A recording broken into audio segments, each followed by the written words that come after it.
which those houses were, so that some houses happened to be inside or in the middle of property or within the compound, such that to sell that house would mean subdividing the property in a manner that would really diminish the rest of the property in order to access those houses. And because of that, I am aware that there is one or two that could not be disposed because of that kind of impact that it would have on the rest of the land, but all others were disposed in that manner. Chair. Yes, Kimani. So those who could not buy are the ones who are on the CCK side of Wayakiwe? Yes. Because Kabasiran is across on the other side, yes. The side of Kianda School? Yes. So your property is now across the road? Yes. Okay. Chair? Yes. I would like to understand, just following up, what was the reason for the sale? And what was the value of that property when you bought it?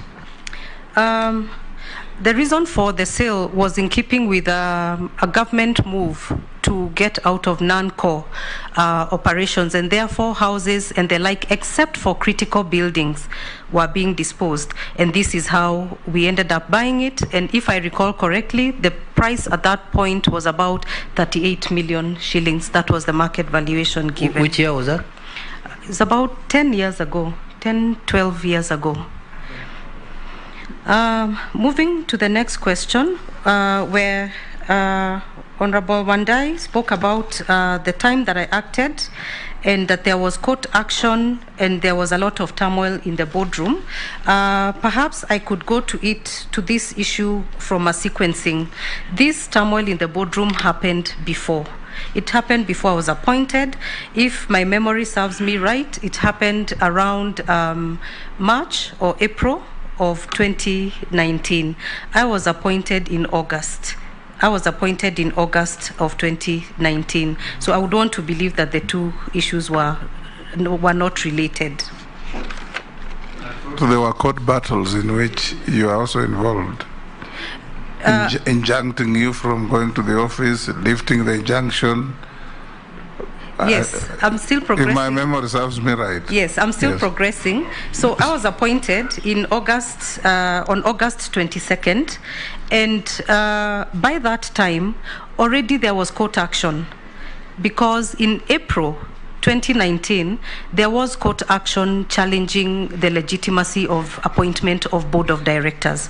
I had not been appointed then.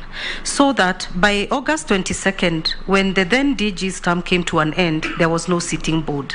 So I was appointed on exception by the State Corporations Advisory Council and not the board, because there was no sitting board.